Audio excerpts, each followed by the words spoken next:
லைஃப்பில் நம்ம ஏதோ வேலை காரணமாக வெளியூரில் இருக்கோம், இல்லை ஃபேமிலி விட்டு ரொம்ப தள்ளி இருக்கோம்னா, அந்த சமயத்தில் யாராவது வீட்டிலேருந்து சமைச்சு கொண்டு வர அந்த சாப்பாடு இருக்குது தெரியுங்களா? அந்த சாப்பாடு கொடுக்குறவங்களும் சரி, அந்த சாப்பாடை சாப்பிட்டதுக்கு அப்புறமாவும் சரி, கண்டிப்பாக நம்ம அம்மாவோட ஞாபகம் வரும். அப்படி இந்த படத்தில் தனுஷ் அவர்களுடைய கேரக்டரை ரொம்ப அழகாக டிசைன் பண்ணியிருந்தாங்க. ஏன்னா ஹீரோ ஹீரோயின்னா இது வரைக்கும் நம்ம மேக்ஸிமமாக தமிழ் சினிமாவாக இருக்கட்டும், மற்ற படங்களாக இருக்கட்டும், எல்லாத்துலேயும் என்ன ஒரு விஷனில் பார்ப்போம்னா, ஒரு அழகான ஒரு கப்புள்ஸ் அவங்களுக்குள்ள ரொம்ப அழகான ஒரு லவ் இருக்குன்னு. பட் லவ்வை தாண்டி அந்த லவ்லேயே வெவ்வேறு பரிமாணங்கள் இருக்குல்ல. இது இன்னும் அடுத்த கிரேடில் ஒரு கல்யாணம் ஆகி ஒரு 10 வருஷத்துக்கு அப்புறமா ஒரு ஹஸ்பண்ட் அண்ட் ஒய்ஃப் எப்படி இருப்பாங்க, ஒரு ஹஸ்பண்ட் ஒய்ஃப் எப்படி பார்ப்பாரோ, அந்த கனெக்டில் ஃபஸ்ட் டைமே ஒரு ஹீரோ ஒரு ஹீரோயினை பார்க்குறாருன்ற அந்த ஜோனில் இந்த கதையை அமைச்சிருந்ததுன்றது எனக்கு ரொம்ப சர்ப்ரைசிங்காக ஸ்டன்னிங்காக இருந்தது. ஃபஸ்ட்டு நான் இந்த பாயிண்ட்டை பற்றி தான் பேசணுன்னு இருந்தேன். ஏன்னா தொடர்ந்து நீங்கள் குபேரா படத்துடைய ட்ரெய்லரை பார்த்துக்கிட்டே இருந்தீங்கன்னா, தனுஷ் அவர்கள் வந்து ரஷ்மிகாவை அம்மா அம்மான்னு தான் கூப்பிட்டுக்கிட்டே இருக்கார். அண்ட் அந்த கதை காலத்தை ரொம்ப அழகாக டிஸ்கிரைப் பண்ணியிருந்தாங்க ட்ரெய்லரில். அவர் எதுக்காக அம்மா அம்மான்னு கூப்பிட்றாருனா, இவங்க தனுஷ்க்கு ஏதோ ஹெல்ப் பண்ணுறாங்க, அதை தாண்டி சாப்பாடும் கொடுக்குறாங்க. அவர் இதுக்கு முன்னாடி பெக்கராக இருந்திருக்காரு. அவர் பிச்சைக்காரனாக இருக்கும்பொழுதும் ரஷ்மிகாவுக்கு தெரியுது. அவர் ஏதோ ஒரு பெரிய டிரான்ஸ்ஃபர்மேஷன் அடைஞ்சதுக்கப்புறமா அவர் சூசைட் பண்ணிக்க போகிறாரு. அந்த இடத்துலையும் ரஷ்மிகா தான் காப்பாற்றுறாங்க. அதுக்கப்புறமாவும் அவங்க 2 பேரும் ஹாஸ்பிட்டலில் மீட் பண்ணுறாங்க. அந்த இடத்துலேருந்து எங்கெங்கெல்லாம் ரஷ்மிகா போகிறாங்களோ எல்லா இடத்துலையுமே தனுஷ் அவர்கள் பின்னாடியே அவங்கள ஃபாலோ பண்ணி போயிட்டே இருக்கார். தொடர்ந்து அவர் வந்து அவங்கள அம்மா அம்மான்னு கூப்பிட்டுட்டே இருக்கார். அதுக்கான ரீசனாக என்ன இருக்குன்னா 2 விஷயம். ஒன்று அவங்கள காப்பாற்றிருக்காங்க, இன்னொன்று அவங்களுக்கு சாப்பாடு கொடுத்துருக்காங்க. அந்த லவ் அண்ட் பாண்டிங்கை ரொம்ப அழகாக ஸ்டேஜ் பண்ணியிருந்தார் இந்த படத்துடைய டைரக்டர் சேகர் கமுலா. அண்டு இதே மாதிரி ஒரு அம்மா கேரக்டர் மாதிரியான ஒரு லவ்வை நம்ம தமிழ் சினிமாலையும் நான் பார்த்துருக்கேன். விஷால் அண்ட் பிரியா பவானி சங்கர் நடிச்சிருப்பாங்க. பட் அதில் வந்து கொஞ்சம் ஒரு சில ஏரியாஸ் மிஸ் ஆனதுனால அவங்க சொல்ல வந்த லவ்வை கரெக்டாக கன்வே பண்ண முடியாமல் போயிருக்கலாம். ஆனால் இந்த படத்தில் அது ரொம்ப கரெக்டாக கன்வே பண்ணிட்டாங்களோன்றது எனக்கு இந்த ட்ரெய்லர்லேயே ரொம்ப கிளாரிட்டியாக புரிய ஆரம்பிச்சிது. அண்ட் இந்த படத்தை பொறுத்த வரைக்கும் மேக்ஸிமம் ஆஃப் கதை அப்படின்றது ஏதோ ஒரு நாள் நைட்டுக்குள்ளே இருக்குன்றது புரியுது. ஏன்னா தனுஷோட என்ட்ரி ஒன்று காட்டுறாங்க, ஒரு ப்ரௌன் கலர் கோட்டில் அவர் நடந்து வரா மாதிரி.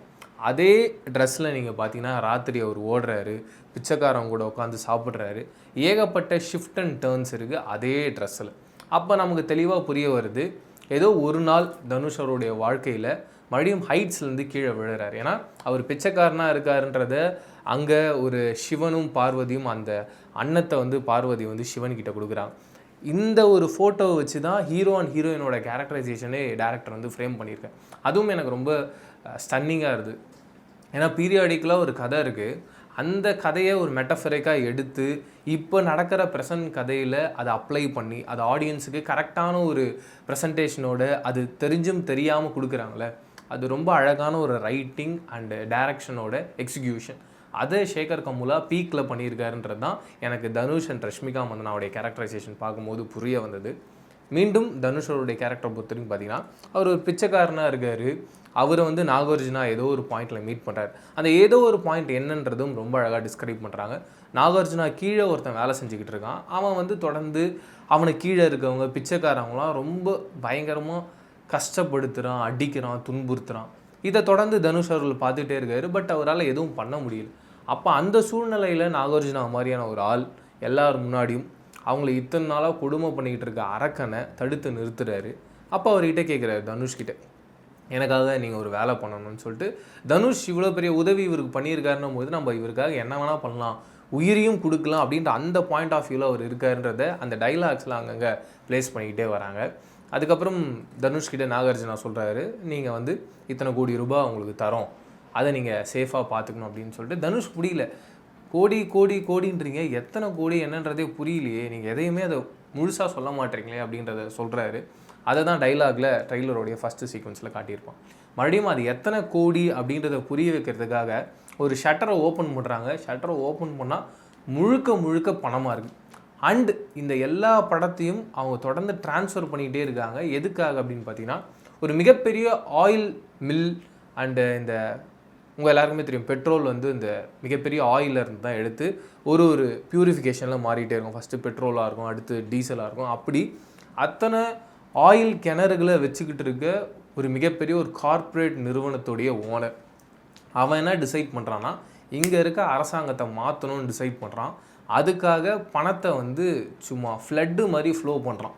அப்படி ஒரு பெரிய பார்ட் ஆஃப் பணம் நாகார்ஜுனா அவர்கள்ட்ட இருக்குது.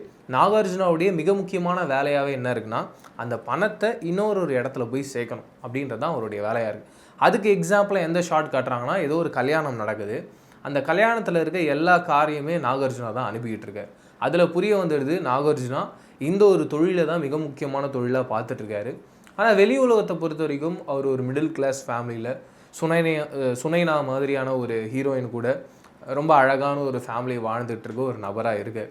இருந்தாலும் தொடர்ந்து அவங்க ஒய்ஃப் சொல்கிறாங்க நம்ம ரொம்ப நல்லவங்களாக இருக்கணும் அப்படின்னு சொல்லும்போது கூட அதுலேயுமே ஒரு டயலாகில் வந்து புரிய வைக்கிறாங்க, இங்கே வந்து எல்லாமே பவர் தான் அப்படின்றதுல நாகார்ஜுனா ரொம்ப தெளிவாக இருக்காரு. என்ன நடந்தாலும் சரி, ஒரு பாயிண்ட் மேலே பவர் என்ன முடிவு எடுக்குதோ அந்த முடிவு தான் நம்மளும் எடுக்கணும் அப்படின்றது. இப்படி ஒரு ட்ராவலும் ஒன்று ரொம்ப அழகாக போயிட்டு இருந்தது. அதுலேயும் ஏதோ ஒரு பாயிண்டில் நாகார்ஜுனா கிட்ட ஒரு சின்ன நல்லவன் இருக்கான். அந்த நல்லவனும் பயங்கர நல்லவனாக இருக்க நம்ம தனுஷும் ஒரு பாயிண்டில் மீட் பண்ணுறாங்க. அந்த பாயிண்டில் மீட் பண்ணதுக்கு அப்புறமா நாகார்ஜுனா வந்து தனுஷ் அவர்களை கேட்குறாரு, ஒரு மிகப்பெரிய ஒரு காரியம் பண்ணும், இந்த பணத்தை இங்கேருந்து வேற ஒரு இடத்துக்கு ட்ரான்ஸ்ஃபர் பண்ணும், பட் அந்த ஆள் இருக்கக்கூடாது, ஒரு இன்விசிபிளான ஒரு ஆளாக இருக்கும். நீங்கள் யோசிச்சு பாருங்கள், ஒரு ஆதார் கார்டு, பேன் கார்டு எதுவுமே இல்லாமல் இன்விசிபிளான ஒரு ஆளை நீங்கள் இந்தியாவில் தேடணும்னா அவங்க யாராக இருப்பாங்க? அவங்க எங்கே இருக்காங்கன்னு தெரியக்கூடாது, என்ன பண்ணுறாங்கன்னு தெரியக்கூடாது. ஒரே ஆள் பிச்சைக்காரங்களாக மட்டும்தான் இருப்பாங்க. அந்த சாய்ஸை நாகார்ஜுனா எடுக்கிறாரு. அதுக்கு நாகார்ஜுனா பார்க்கும்பொழுது தனுஷ் ரொம்ப நல்லவராக தெரிகிறாரு. ஒரு கட்டத்துக்கு மேலே என்ன யோசிக்கிறாங்கன்னா, இந்த எல்லா பணத்தையும் டிரான்ஸ்ஃபர் பண்ணி முடித்ததுக்கு அப்புறமா தனுஷ் அப்படின்ற ஆளையே கொன்னுடணும் அப்படின்ற மாதிரியான ஒரு பாயிண்ட்டுக்கு வராங்க. அந்த ஒரு பாயிண்ட்லேருந்து தனுஷ் எப்படி தப்பிச்சு வெளியில் வராரு. இப்போ இவங்ககிட்ட இருக்க பணம்லாம் எங்கே இருக்குன்றது தனுஷ் அவர்களுக்கு தெரியும். அதை எப்படி அவர் லாக் பண்ணுறாரு, அந்த ஒரு சுழலில் நாகார்ஜுனா எப்படி மாட்டிக்கிறாரு, அதுக்கு மேலே இருக்க அந்த ஆயில் கிணறு வச்சுருக்க அந்த கார்ப்பரேட் நிறுவனத்துடைய ஓனர் எப்படி மாட்டிக்கிறாரு, அண்டு இந்த ஒரு கவர்மெண்ட் எப்படி உடையாமல் அப்படியே இருக்குன்றத ஏகப்பட்ட பிரான்ச் ஸ்டோரிஸ்குள்ளே கொண்டு போகிறாங்க. அண்டு நாகார்ஜுனா வந்து கண்டுபிடிக்கிறாரு ரஷ்மிகா மந்தனா கூட தான் தனுஷ் இருக்காருன்றதை. மீண்டும் ரஷ்மிகா மந்தனாவை கூப்பிட்டு மிரட்டுற அந்த பாயிண்ட்டாக இருக்கட்டும். அண்ட் ரஷ்மிகா மந்தனாவுக்கும் ஒரு பெரிய கேள்வி இருக்குது, இவ்வளோ பெரிய பவர்ஃபுல்லான நிர்வாகத்தை வச்சுக்கிட்டு நம்மளால் எப்படி இவ்வளோ பெரிய விஷயத்தை, இவ்வளோ பெரிய மாற்றத்தை உருவாக்க முடியும் நீ நினைக்கிறேன்னு. அப்போ தனுஷ் சொல்கிற அந்த ஒரு வார்த்தை, அந்த உலகத்தில் தான் அவங்களும் இருக்காங்க, அதே உலகத்தில் தான் நானும் இருக்கேன் அப்படி.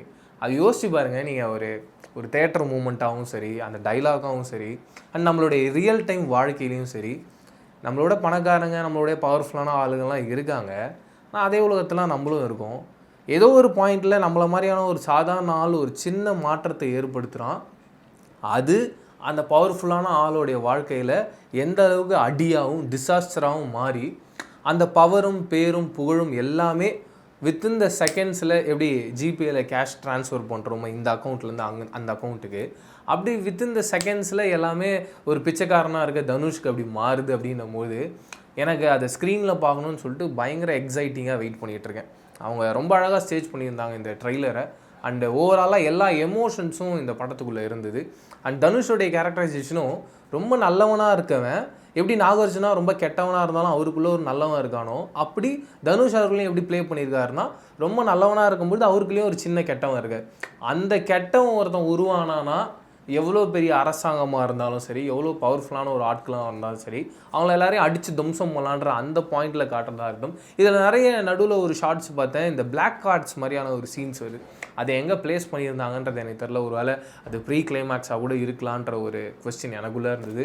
அண்டு இதுக்கு ஒரு செகண்ட் பார்ட் லீடு இருக்குமான்ற ஒரு கேள்வியும் இருக்குது. ஏன்னா இது வந்து ஒரு பெரிய கதையாக இருக்குது. நான் அந்த ட்ரெய்லரில் சொல்ல வரும்போது ரொம்ப டீட்டெயிலாக அடுத்தடுத்த லேயர்ஸாக போகுன்றது தெரியுது. ஏன்னா எல்லாமே யோசிச்சு பாருங்களேன், ஒரு பாயிண்டில் தனுஷ் அங்கேருந்து தப்பிச்சிட்டாரு, அவர்கிட்ட எல்லா பணமும் இருக்குது, பவரும் இருக்குது அப்படின்னா கூட இந்த ஆயில் கிணறு வச்சுருக்க அந்த கார்ப்பரேட் நிறுவனத்தினுடைய ஓனர் கண்டிப்பாக சும்மா விட மாட்டான். அவனை அவ்வளோ ஈஸியாக டேரக்டராக அழிச்சிட முடியாது. நாகார்ஜுனாவானா தனுஷ் அவர்களுடைய பவர் வச்சு தடுக்கலாம், இல்லை அழிக்கலாம். பட் அதுக்கு மேலே இருக்கவங்கள அவ்வளோ சீக்கிரம் எதுவும் பண்ண முடியாது. ஒருவேளை குபேரா பார்ட் 2 இருக்குமோ அப்படின்ற ஒரு கேள்வியும் எனக்கு இந்த ட்ரெய்லர் பார்த்ததுக்கப்புறமா இருந்தது. அண்ட் நிறைய எமோஷன்ஸோட ரொம்ப அழகாக சேகர் கமுலா இதை ப்ளே பண்ணியிருக்கான்றதில் டவுட்ஸே இல்லை. தேவி ஸ்ரீ பிரசாத் கண்டிப்பாக ஒரு ஹேட்ஸ் ஆஃப் கொடுத்தே ஆகணும். நான் பயங்கரமாக மிஸ் பண்ணேன். அவர் வந்து புஷ்பா 2லையாக இருக்கட்டும் அண்ட் குட் பேட் அக்லிலையாக இருக்கட்டும், அவருடைய பேக்ரவுண்ட் ஸ்கோர் கண்டிப்பாக இதுக்கு முன்னாடி நம்ம சாம் சிஎஸ்ஸாக இருக்கட்டும், இந்த பக்கம் ஜெய்ஸ்ரீ பிரசாதாக இருக்கட்டும், ஜிவி பிரகாஷாக இருக்கட்டும், 2 பேருமே ரொம்ப அழகாக பண்ணியிருந்தாங்க 2 படத்துக்கும். பட் என்ன இருந்தாலும் ஒரிஜினலாக ஒருத்தர் பண்ணி முடிச்சுட்டு அதை மாற்றும் பொழுது ஒரு ஆடியன்ஸாக எனக்கு பார்க்கும்போது அவங்களே பண்ணியிருக்கலாம், என்ன பாலிடிக்ஸாக இருந்தாலும் அதை தவிர்த்துட்டு போயிருக்கலாமேன்ற ஒரு கேள்வி எனக்கு இருந்தது. பட் அதை தாண்டி அவங்க தவிர்த்துட்டாங்க. மீண்டும் குபேரால அந்த மியூசிக்கோடு பார்க்கும்போது பயங்கரமாக இருந்தது. அண்டு இதுக்கு முன்னாடியே தனுஷ் அண்ட் தேவிஸ்ரீ பிரசாதோடைய கொலாபரேஷன் நடந்திருக்கு. நீங்கள் எல்லோரும் குட்டி அப்படின்ற படம் பார்த்துருப்பீங்க. அது தெலுங்குல ஆரியான்னு ஒரு படம் வந்துச்சு, அந்த படத்தோடைய ரீமேக் தான்.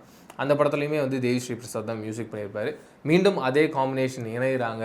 அண்ட் அந்த அந்த அந்த மியூசிக் வந்து ஏதோ ஒரு பவர் இருக்குது அதுக்குள்ளே. ஒரு சில மியூசிக்ஸ் வந்து நம்ம கேட்டோன்னே ரொம்ப பிடிக்கும், நம்ம மைண்டுக்குள்ளே அது ஓடிக்கிட்டே இருக்கும். அது ஒரு எனர்ஜி ஒன்று தரும். அப்படி ஒரு எனர்ஜி அந்த மியூசிக்கில் இருந்து அண்ட் சினிமோட்டோகிராஃபரும் சரி, எடிட்டரும் சரி ரொம்ப அழகாக ஸ்டேஜ் பண்ணியிருக்காங்கன்றது தெரியுது. ஏன்னா தனுஷை எந்த அளவுக்கு இன்னசென்ட்டாக காட்டணுமோ ஒரு ஃப்ரேமில் காமிச்சிருந்தான். அவர் அந்த ரூம்லேருந்து அப்படி எட்டி பார்க்குறாரு, அவ்வளோ அழகாக இருந்தார். எல்லா இன்னசென்ஸும் அந்த கண்ணுக்குள்ளே தெரியுது. பயங்கரமான ஒரு ஆக்டருன்றதை ஒரு ஃப்ரேம்லேயும் ப்ரூவ் பண்ணிவிட்டு அது ரொம்ப அழகாக ஒன்று ஒன்றா ஸ்டேஜ் பண்ணுறாருன்றதை பார்க்கும்போது ரொம்ப பிரமிக்க வைக்கிறாரு. ஏன்னா நாகார்ஜுனா நடந்து போயிட்டுருக்காரு, அப்படியே எக்ஸாக்டாக அதை காப்பி பண்ணி பண்ணுறாரு. நான் அப்படியே மறந்துட்டேன், நான் நடிகன்ல அப்படின்னு.